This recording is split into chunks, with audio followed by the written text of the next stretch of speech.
that the espionage as such occupies only 10 to 15% of money, time, and manpower.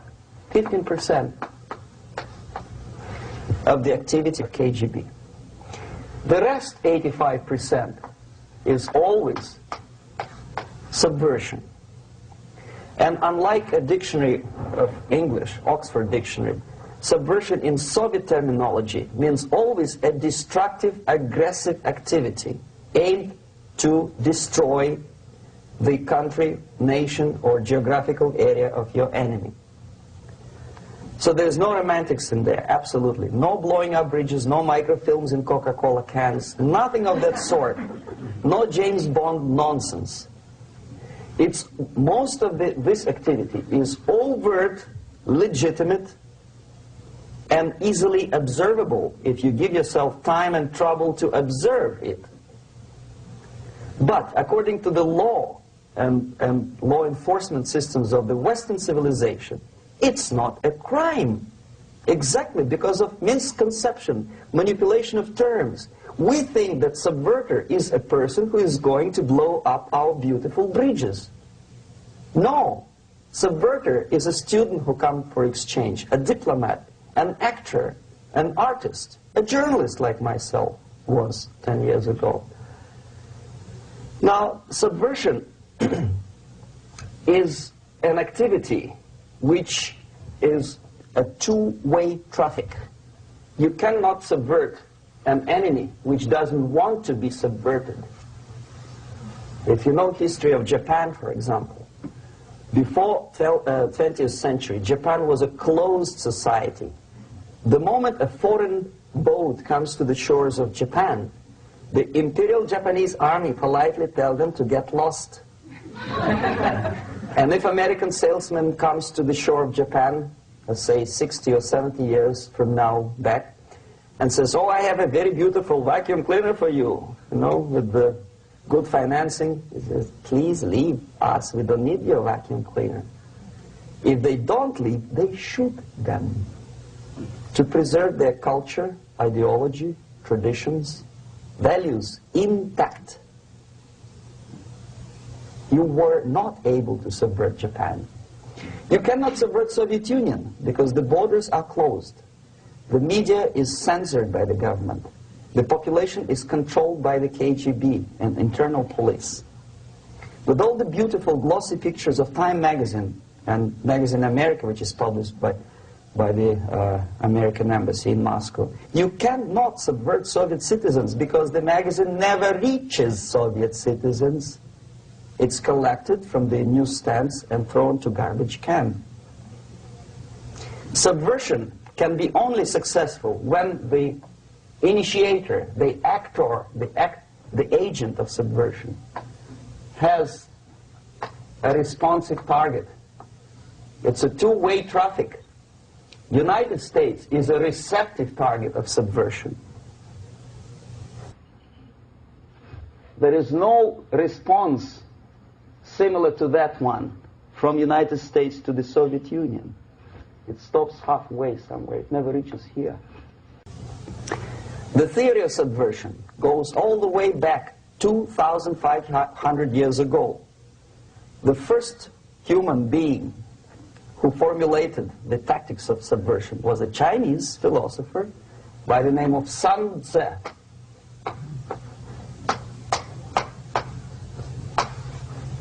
2,500 years BC. He was an advisor for several imperial courts in ancient China. And he said, after long meditation, that to implement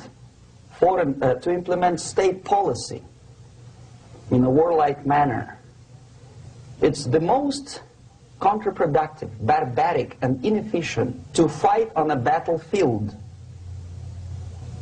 You know that war is continuation of state policy, right? So if you want successfully to implement your state policy, and you start fighting, this is the most idiotic way to do it. The highest art of warfare is not to fight at all.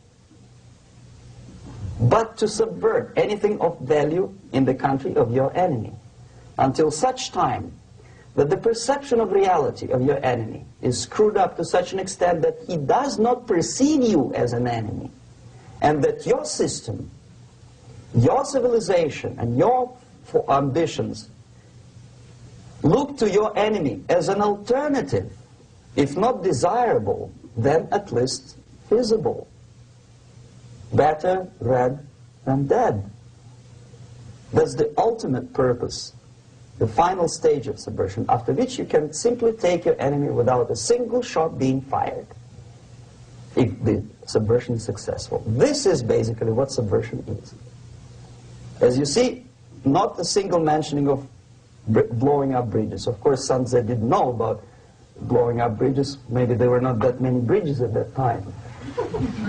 But the basics of subversion is being taught to every student of KGB school in USSR and to officers of military academies. I'm not sure if the same author is included in the list of reading for American officers, to say nothing about ordinary students of political science. I had difficulty to find the translation of Sun Tzu in the library of a university in Toronto and later on here in Los Angeles. But it's a book which is not available. It is forced to every student in USSR. Every student who is taught to be dealing further in his future career with foreigners. What subversion is? Basically, it consists of 4 periods, time-wise. If we start from here and go this way, time, right? This is the beginning point. The first stage of subversion is the process which is called, basically, demoralization. It says for itself what it is.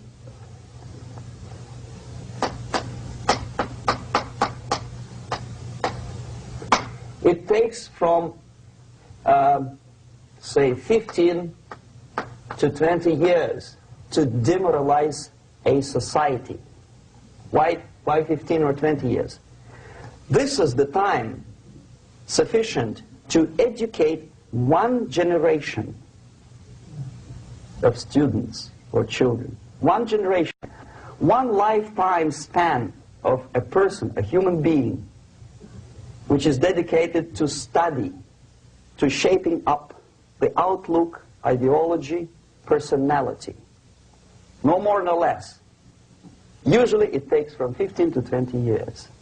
What it includes? It includes influencing, or by various methods, infiltration, propaganda methods, direct contacts, doesn't really matter. I will describe them later. Of various areas where public opinion is formulated or shaped. Religion, educational system, social life, administration, law enforcement system, military, of course, and labor and employer relations, economy. Okay? 5 areas. I will not write them down because we will not have enough space. Sometimes when I describe all the methods, students ask me question, are you sure this is the result of the Soviet influence? Not necessarily. You see, the tactic of subversion, about which I'm talking, is similar to the martial art, the Japanese martial art. If some of you are familiar with that tactic, probably you will remember that if an enemy is bigger and heavier than yourself, it would be very painful to resist his direct strike. If a heavier person wants to strike me in the face, it would be very naive and counterproductive to stop his blow. The Chinese and Japanese judo art tells us what to do. First to avoid the strike, then to grab the fist and continue his movement in the direction where it was before, right? Until the enemy crashes in the wall. You see? So, what happens here? The target country obviously does something wrong. if it's a free democratic society, there are many different movements within the society. There are obviously, in every society, there are people who are against this society. They may be simple criminals, ideologically in disagreement with the state policy, conscientious enemies, simply psychotic personalities who are against anything. Right? And finally, there are a small group of agents of a foreign nation, bought, subverted, recruited. Right? The moment all these movements will be directed in one direction, right? This is the time to catch that movement and to continue it until the movement forces the whole society into collapse, into crisis, right? So that's exactly the martial art tactic. We don't stop an enemy. We let him go. We help him to go in the direction we want them to go. Okay?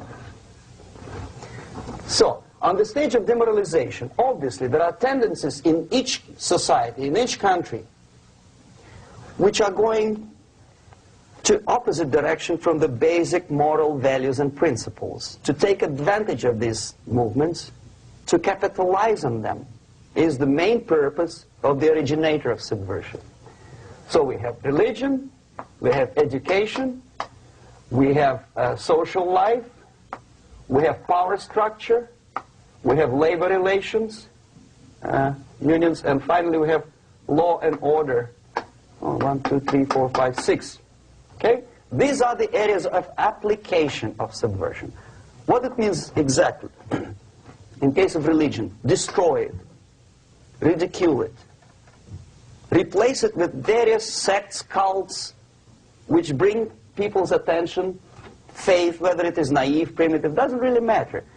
As long as the basically accepted religious dogma is being slowly eroded and taken away from the supreme purpose of religion, to keep people in touch with the supreme being, that serves the purpose. Therefore, replace it, accepted, respected religious organizations with fake organizations. Distract people's attention from the real faith and attract them to various different faiths. Education. Distract them from learning something which is constructive, pragmatic, efficient. Instead of mathematics, physics, foreign languages, chemistry, teach them history of urban warfare, natural food, home economy, your sexuality, anything, as long as it takes you away. Okay? Social life. Replace traditionally established institutions and organizations with fake organizations. Take away the initiative from people. Take away the responsibility from naturally established links between individuals, group of individuals, and society at large, and replace them with artificially, bureaucratically controlled bodies. Instead of social life and friendship between neighbors, establish social workers institutions. People who are on payroll of whom? Society? No. Bureaucracy. The main concern of social workers is not your family, not you, not social relations between groups of people. The main concern is to get the paycheck from the government. What will be the result of their social work doesn't really matter. They can develop all kinds of concepts to show to the government and to the people that they're useful. Okay. Away from the natural links. Power structure. Okay. The natural bodies of administration, which are traditionally either elected by people at large or appointed by elected leaders of society, are being actively substituted by artificial bodies. The bodies of people, groups of people, whom nobody elected. Never. As a matter of fact, most of the people don't like them at all, and yet they exist. One of such group is media. Who elected them? How come they have so much power? Almost monopolistic power on your mind. They can rape your mind. But who elected them? How come they have a nerve to decide what is good and what is bad for the elected by you, president, and his administration? Who the hell are they? Spiro Agnew, who was hated by the liberal left, called them a bunch of enfeebled snobs. And that's exactly what they are. They think they know. They don't. The level of mediocrity. In a big establishment like New York Times, Los Angeles Times, major television network, you don't have to be excellent journalist.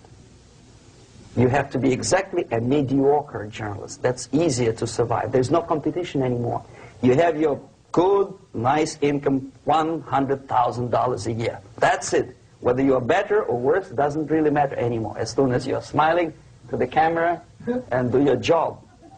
That's it. No more competition. Power structure slowly is eroded by the bodies and groups of people who do not have neither qualification nor the will of people to keep them in power, and yet they do have power. Okay. Together with that, there is another process. Law enforcement, law and order organization and structure is being eroded.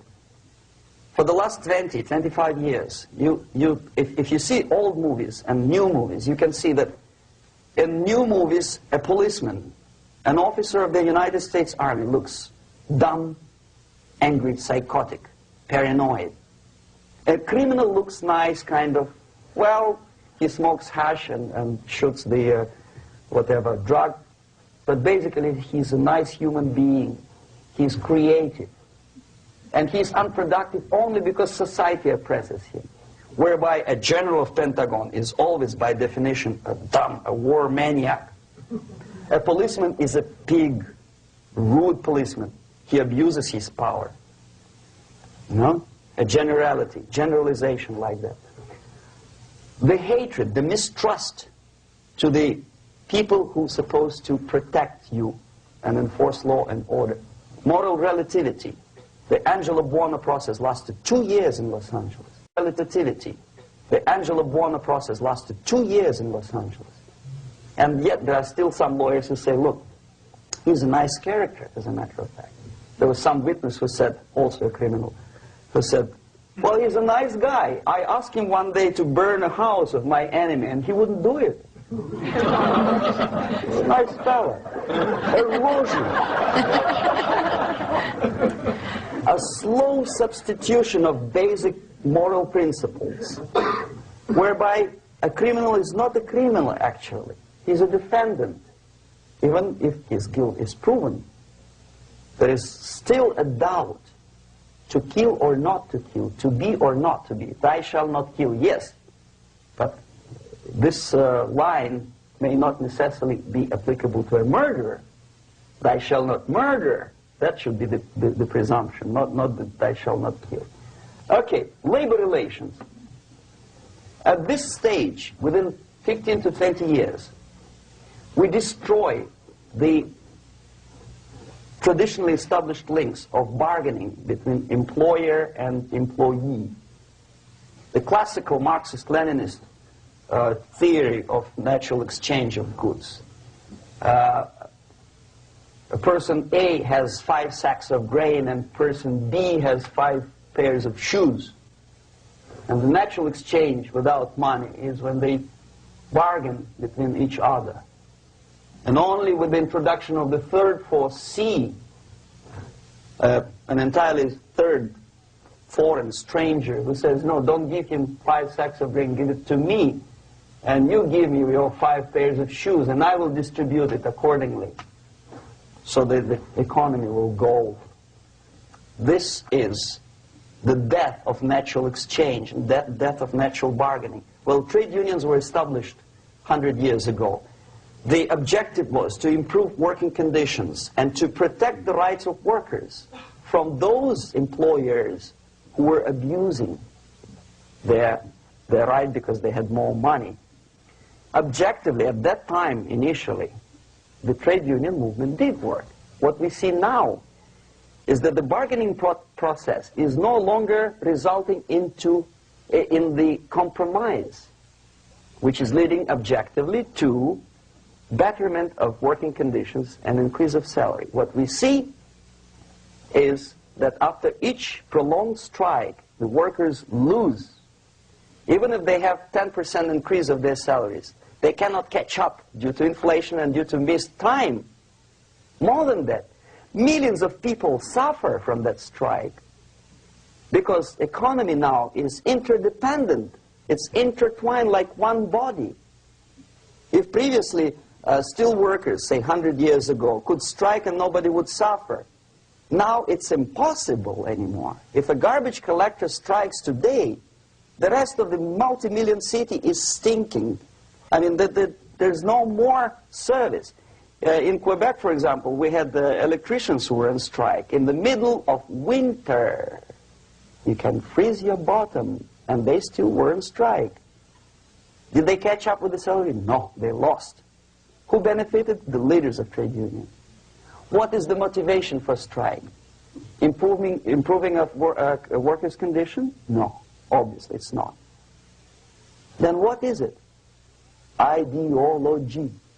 To prove to these capitalists. And the obedient horde of workers, like sheep, follow these people. And they cannot disobey. Why? Because if they do, you know what happens to them? Pickets, murders, shooting truck drivers by picketers. In Montreal, for example, I saw with my own eyes when I was correspondent of CBC International, Canadian Broadcasting Corporation, when the workers of aircraft factory destroyed computers and the equipment in the factory.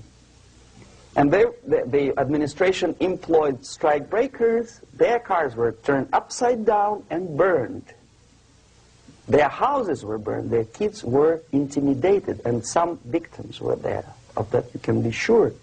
Why? To improve conditions of workers? No. Ideology. Okay, so this is what happens basically.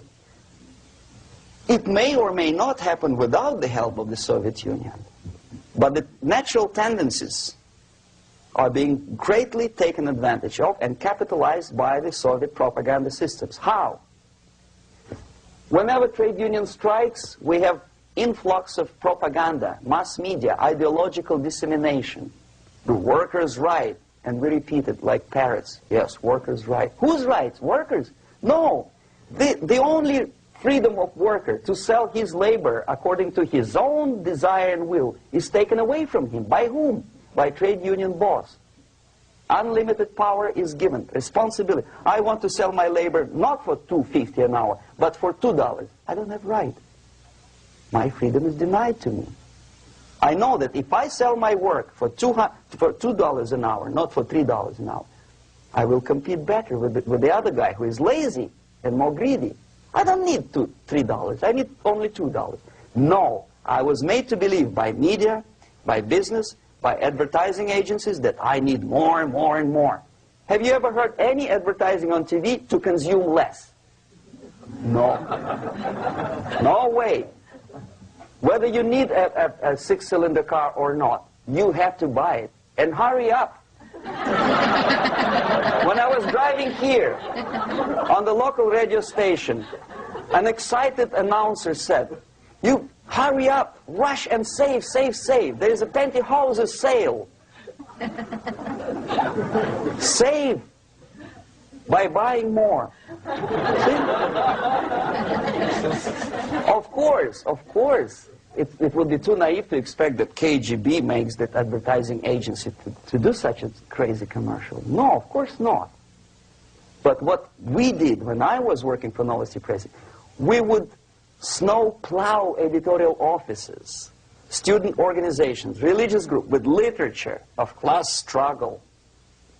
If not directly Marxism-Leninism propaganda, then a propaganda of a legitimate aspirations of working class, betterment of life, equality. Equality, mind you. President Kennedy once said, we will make America to believe that people are born equal. Are people born equal? Is there any mentioning in the Bible or any other holy scripture in any religion, if you don't believe me, go to the library and check it, There is not a single word about equality. Just the opposite. By your deeds, God will judge you. What you do is important. The merit of your personality.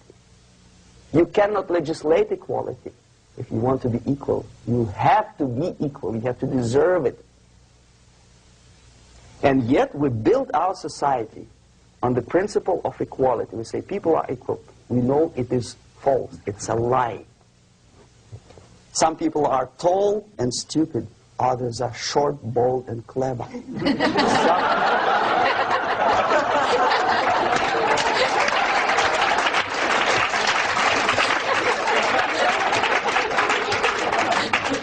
If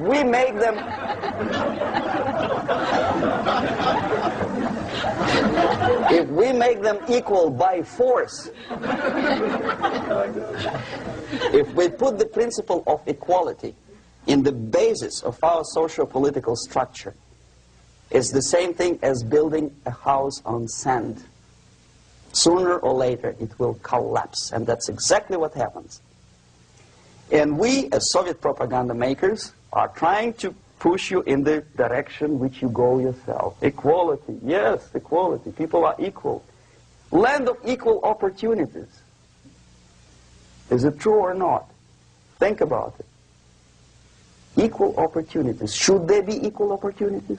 For me, and for a lazy bastard who comes here from some other country and immediately registers as a welfare recipient, benefits. I never received a single dollar. No, sorry, I did receive once.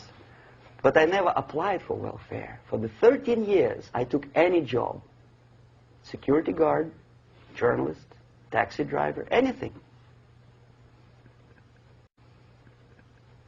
Well, I was restless, but some people don't like it.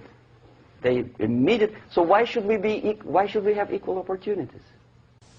Why? The equal opportunity to excel. Equal opportunity in equal circumstances, yes, but we know people are different. To excel, yes, provided we reach the same level of excellency, perfection, which is hypothetical, distant future. Yes, maybe. But we know perfectly well that even with the best intentions, people could not be equal. Why should we have equality in the, say, legal system?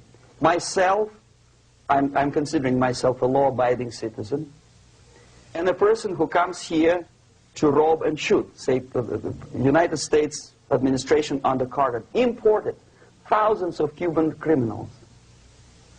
They were non-criminals, yet they were accepted. Do you think it's fair if myself and my wife from Philippines, who work like a, excuse me, horse as a lab technician in the hospital, should have the same rights as a criminal from Cuba? Why? And yet we repeat as parrots, equality, equality, equality. And the Soviet propaganda system helps us to believe that equality is something which is desirable. Democracy, as it was established by fathers of this country, of this system in the last century, is not equality. Is the system where different people, unequal people, have a chance to survive and help each other in constant competition, in constant perfection, not in equality, which is superimposed from a godfather or a nice person in Washington, D.C. And the absolute equality exists in Soviet Union, quote-unquote equality. Everybody is equal in dirt. Except some people are more equal than the others in Politburo. So, the moment you bring a country to the point of almost total demoralization, when nothing works anymore, when you are not sure whether it is right or wrong, good and bad, but there's no division between evil and good, when even the leaders of church sometimes say, well, violence for the sake of justice, especially social justice, is justified in the countries like Nicaragua, El Salvador, well, maybe Rhodesia, and we listen to them and say, yeah, probably it's true. Is it true? No, it is not true. Violence is not justified, especially for the sake of quote-unquote social justice introduced by Marxist-Leninists. That is my former colleagues from Novosti Press Agency. Okay, so we reached that point. The next step is destabilization.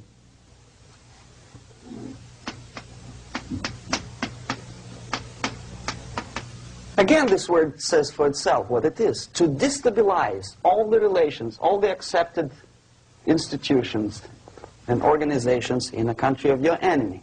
How you do it? You don't have to send a battalion of KGB agents to blow up bridges. No. You let them do it themselves. The area of application is, again, it's narrower now. Not like the previous case. The overt legitimate actions of the KGB in this case would be hardly noticeable. There is no crime if a professor who recently went to USSR introduces a course of Marxism-Leninism in a Californian college, for example. Nobody is going to come to his doorstep and say, okay, mister, come, you are under arrest. No, it's not a crime. It's not even considered a moral crime against your country. So the area of application here is narrowing down to economy, again labor relations, right? To law and order, plus military. And economy, law and order. Yes, and again the media, but wider scope, little bit different. I'll explain later. Okay, basically 3 areas. Economy. The radicalization of bargaining process. If on that stage we still could achieve, theoretically, some positive compromise between the negotiating sides with say, the arbitrary, introduction of arbitrary judges, a third side, objectively judging the demands of both sides. Here it's radicalization. On the stage of destabilization, we cannot come to compromise even within a family. The husband and wife couldn't figure out which is better. Husband wants his kids to eat at the table, and wife wants a child to roam around the room and drop food all over the floor. They cannot come to compromise unless they start a fight. It's impossible to reach a compromise, constructive compromise, between neighbors. Some people say, I don't like you to watering your lawn at that time because exactly at that time I'm walking my dog and he's getting nervous. He cannot pass his bowels, you know. So they cannot compromise. They go to a civil court or something like that. Radicalization of human relations. No more compromise. Fight, fight, fight. The normal, traditionally accepted relations are destabilized. The relations between teachers and students in schools and colleges. Fight. The relations in economical sphere between laborers and employers are further radicalized. No more acceptance of the legitimacy of demands of workers. Unlike Japanese, with the theory Z, if you ever heard about it, where the workers are involved in the decision-making process, therefore they don't have moral incentive to fight their bosses. In the United States, it's just the opposite. The harder is the fight, the better. The more heroic they look. When the Greyhound network was on strike recently, the correspondents of local TV networks all over the United States were approaching the strikers, and they say, oh yes, we are doing something nice. They look like heroes and they were proud. There was some family, the husband was a bus driver. Now they decided in a protest against the bosses to camp somewhere in the forest. And they were presented to the audience as a heroic, nice people. You see? The violent clashes between passengers, picketers, and the strikers are presented as something normal. 10, 15, 20 years ago, we would be angry, say, why so much hatred? Today we are not. We say, well, commonplace. Radicalization, militarization sometimes. As I explained on that stage, I took a step a little bit further. Shooting people. Okay, law and order now also is pushed into the area where previously people settled their differences peacefully and legitimately. Now, we are getting with this court cases in the smallest irrelevant cases. We cannot solve our problems anymore. The society at large becomes more and more antagonistic between individuals, between groups of individuals, and the society at large. The media puts himself in the opposition to the society in general, at large. Separate, alienated. Okay? On that stage, you remember I was talking a couple of hours ago about the sleepers. That's when the students from, say, United States, if they are trained in Lumumba University, or developing nations, that's the students I was dealing with, are being sent back from the Soviet Union here.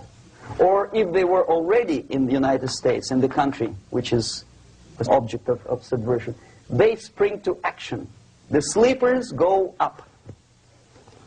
They slept for 15 to 20 years. Now they become leaders of groups, preachers, I don't know, public figures. Prominently they actively include themselves in a political process. All of a sudden we see a homosexual. 15 years ago he did his dirty job and nobody cared. Now he makes it a political issue. A political issue.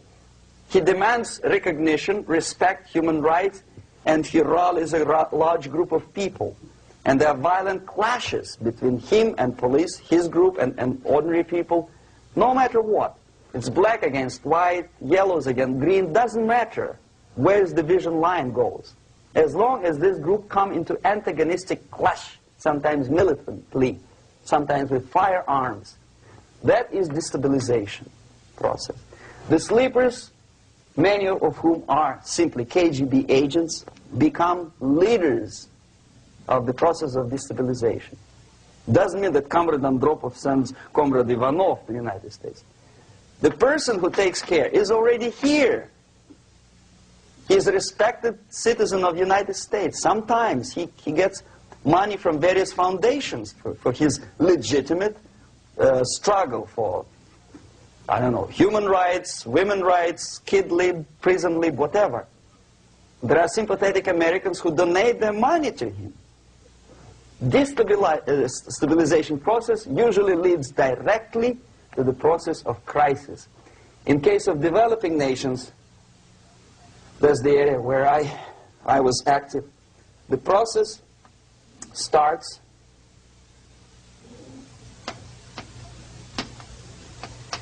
when the legitimate bodies of power, the social structure collapse. It cannot function anymore. So instead, we have artificial body injected into society, such as non-elected committees. You remember I was talking about them here. Social workers who are not elected by people, media who are self-appointed rulers of your opinion, some strange groups which claim that they know how to lead society forward. They don't usually. All they care is how to collect donations and sell their own concocted ideology, mixture of religion and ideology.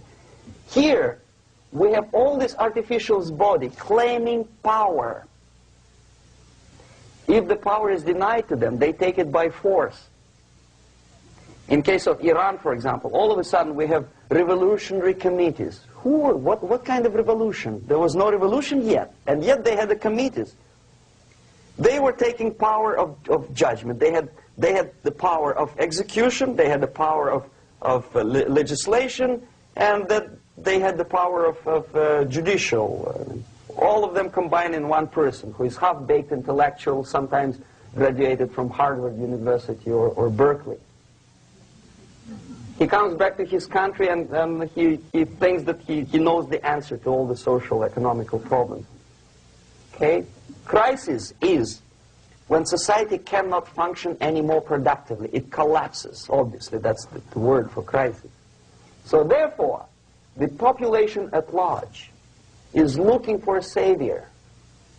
The religious groups are expecting a messiah to come. The workers say, we have family to feed.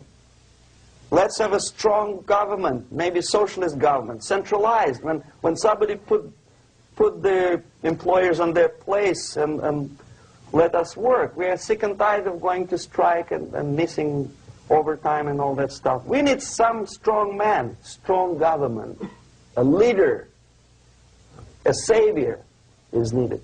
Population is sick and tired already. And here we are. We have a savior. Either a foreign nation comes in, or the local group of leftists, Marxists, no matter what they call themselves, Sandinista, a reverend or some sort, Bishop Muzureva, like in Zimbabwe, doesn't matter. A savior comes and says, I will lead you. So we have two alternatives here. Civil war and invasion. Okay? See how it goes?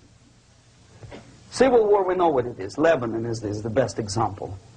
The civil war, which was artificially implanted in Lebanon by injection of force of PLO, Palestinian Liberation Organization. Invasion we have in many other countries like Afghanistan, name any East European country, it was invaded by the Soviet army. But the result is the same. The next stage is normalization. Normalization is a very ironic word, of course. It is borrowed from 1968 situation in Czechoslovakia, when the Soviet propaganda and after them New York Times declared the country is normalized. The tanks moved into Prague, so there's no more Prague Spring, there's no more violence. Normalization. At that stage, the self-appointed rulers of the society don't need any revolution anymore. They don't need any radicalism anymore. So this is the reverse from destabilization. Basically, it is stabilizing the country by force. So all the sleepers and activists and social workers and liberals and homosexuals and professors and Marxists and Leninists are being eliminated physically sometimes. They've done their job already. Okay? They are not needed anymore. The new rulers need stability to exploit the nation, to exploit the country, to take advantages of the victory. Okay? So no more revolutionaries, please. And that's exactly what happens in a number of countries. You remember Bangladesh? This is the crisis in which I was instrumental. First they had Mujibur Rahman.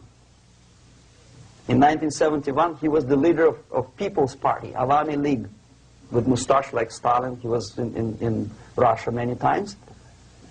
In 5 years, he was shot by his former colleagues, Marxists. He fulfilled his function. In Afghanistan, it happened 3 times. First there was Taraki, then there was Amin, now there's Babrak Karmal. They killed each other successively, one after another. The moment he fulfills his duty, the first one demoralized country, the second destabilized, the third one brought it to crisis. Goodbye, comrades. Babrak Karmal comes from Moscow and put into the seat of power. Same thing happened in Grenada recently. Maurice Bishop, Marxist, was killed by Austin, what's his name, General something. Was also a Marxist. Right? So no more revolutions, please. Normalization now. From now on, no more strikes, no more homosexuals, no more women lib, no more kid lib, no more lib, period. Good, solid, democratic, proletarian freedom. That's it. Now, To reverse this process takes enormous effort. When today, United States had to invade Grenada to reverse the process of subversion. Some people say, boy, this is not good, it's not kosher to invade the beautiful country, island of Grenada. Well, why didn't you stop the process here, when Grenada was just approached by leftists? Why not to prevent Maurice Bishop to come in power in the first place? Did Grenadians want him? Very questionable. They didn't know who was Maurice Bishop in the first place. He came to power by coup d'etat himself. Okay? No, we let the situation develop further and further and further until the crisis and normalization very soon. And then the United States decided to invade country, discovering that the country was absolutely a military base for the Soviet Union. Of course it's a drastic measure. Of course it's a pity that Marine Corps had to lose, what, 17 lives. Very bad. Why not to stop the process before it comes to crisis? Oh no, intellectuals will not let you. It's interference into domestic affairs. They're very careful not to let American administration to interfere in domestic affairs of Latin American countries. They don't mind Soviet Union interfere in these affairs. Okay. So to reverse this process from here, it takes only and always military force. No other force on earth can reverse this process at this point. At this point, it does not take military invasion of the United States Army. It takes strong action, like in Chile. A CIA covert involvement to prevent the savior from outside to come into power and to stabilize country before it erupts into civil war. Country before it erupts into civil war. Okay? Support the right-wing conservative forces. By money, by crooks or love, doesn't matter. Stabilize the country. Don't let the crisis develop into civil war or invasion. Oh no, your liberals will say it's against the law. The Congress will not appropriate money for covert actions of CIA. Why not? Should we wait till the normalization come and Soviet tanks land in Los Angeles airport? Now, at that point, at the point of destabilization, also the process could be reversed. Again, easily than this. No CIA involvement at this point. You know what it takes here? Restriction of some liberties for small groups which are self-declared enemies of the society. As simple as that. Oh no, the media and liberals will tell you this is against the American Constitution. How can we, by force, deny the civil rights to criminals, for example? It's not good. Okay? So we allow them to. Okay, if you allow the criminals to have civil rights, go on and bring the country to the crisis. This is a bloodless way to do. Curb the rights. I mean, not to put them in prison. No, I'm not talking about putting all the gays from San Francisco in the concentration camp. Do not allow them to take political force.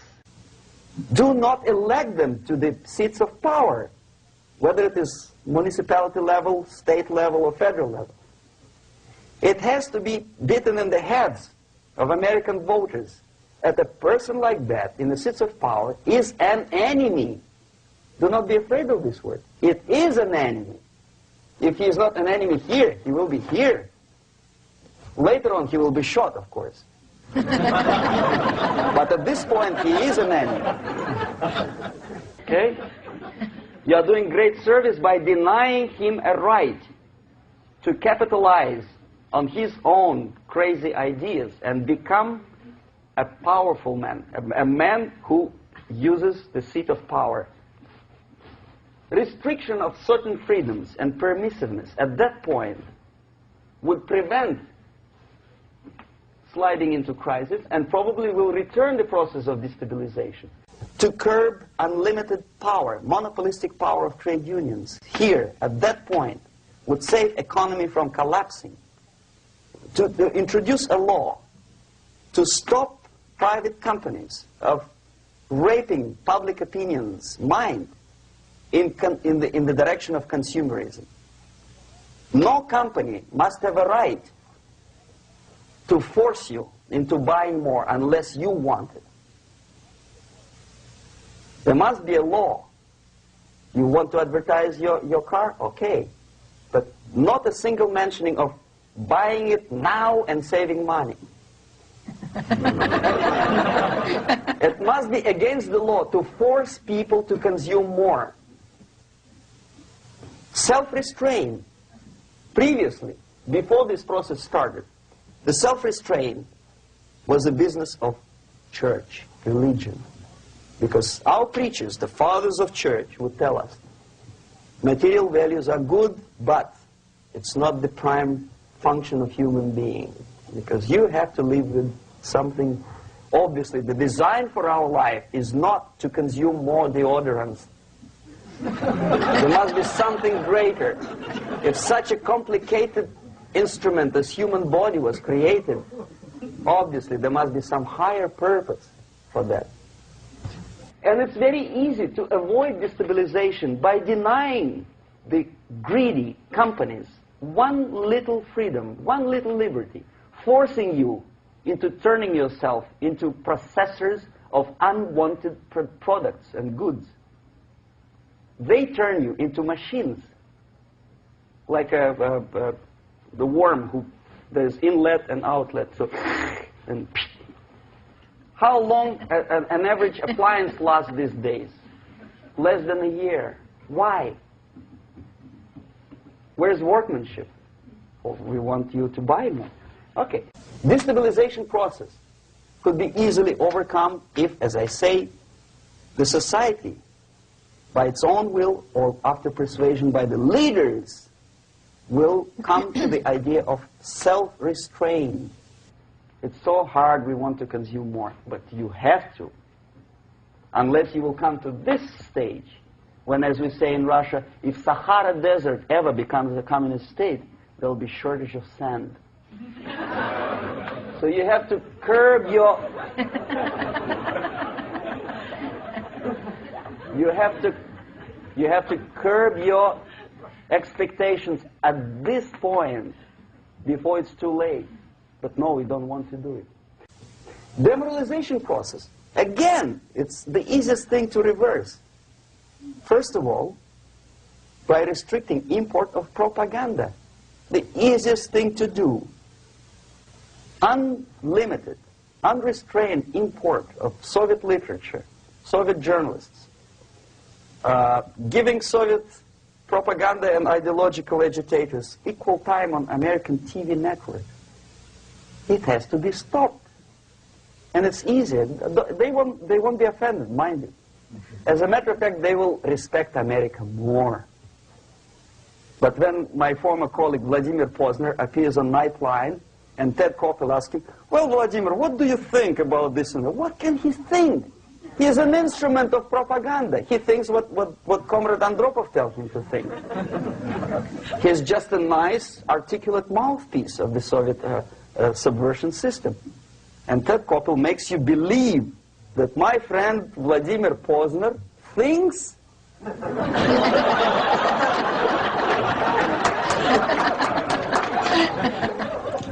the process of demoralization may not have started at all if at that point the country, which is a recipient of subversion, actively, not violently, but actively, prevents importation of foreign ideology. I don't want America to follow the pattern of ancient Japan. You don't have to shoot every foreigner when it approaches the sacred borders of the United States. But when he offers you a junk in the disguise of very shiny something, we have to tell him, no, we have our own junk.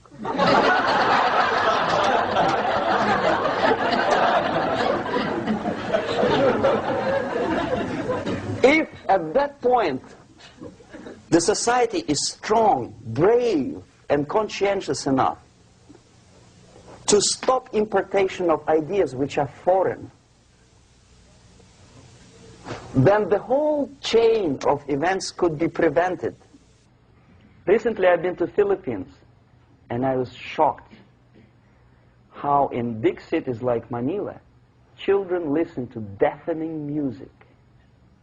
A melodious nation with long traditions of good, nice ethnic music, introduced by Spanish long time ago, maybe 2 centuries, 3 centuries ago, I don't remember how. All of a sudden listen to musical garbage, blasting their radios at full blast, at full volume. Why? In India, I spent many years watching the reactions of Indians walking out of movie theaters after seeing Hollywood production. They couldn't figure out why Americans are so wasteful. They smash their cars, their shiny cars, every 5 minutes. How come they shoot each other for $500,000? Is it true that they're so obsessed with sex? Can you imagine showing a movie where each 5 minutes there's a copulation on the screen to a country like India with long tradition of respect to these private matters, or to Pakistan? And United States expect these people to respect you? No way. Oh yes, they will see the movie, they'll pay 5 rupees to see that garbage, but they walk out and will tell their kids, don't respect Americans, don't be like Americans. See? So, the process of demoralization could be stopped right here, both as an expert and as an import. And that takes one step, one very important thing to do. You don't have to expel all the KGB agents from Washington, D.C.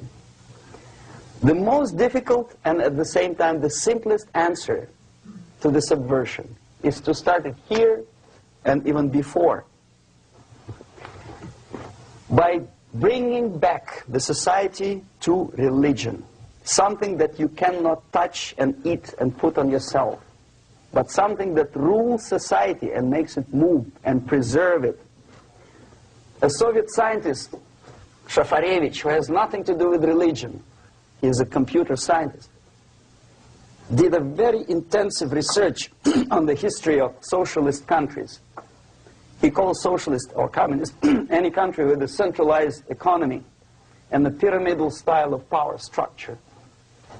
And he discovered, actually he didn't discover it, he just brought to attention of his readers, that civilizations like Mohenjo-Daro in the river Indus area, like Egypt, like Maya, Incas, like Babylonian culture, collapsed and disappeared from the surface of Earth. The moment they lost religion, as simple as that, they disintegrated.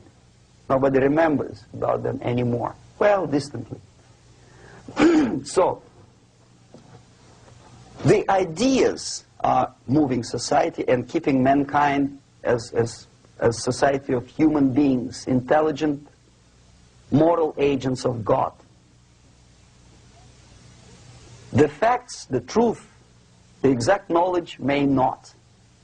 All the sophisticated technology and computers will not prevent society from disintegrating and eventually dying out. Have you ever met a person who would sacrifice his life, freedom, for the truth like that? This is truth. I never met a person who said, this is truth and I'm ready to shoot me. To defend the truth. Right? But millions sacrifice their life, freedom, comfort, everything for things like God, like Jesus Christ. It's an honor. Some martyrs in the Soviet concentration camp died. And they died in peace, unlike those who shouted, "Long live Stalin," knowing perfectly well that he may not live long. Something which is not material moves society and helps it to survive. And the other way around.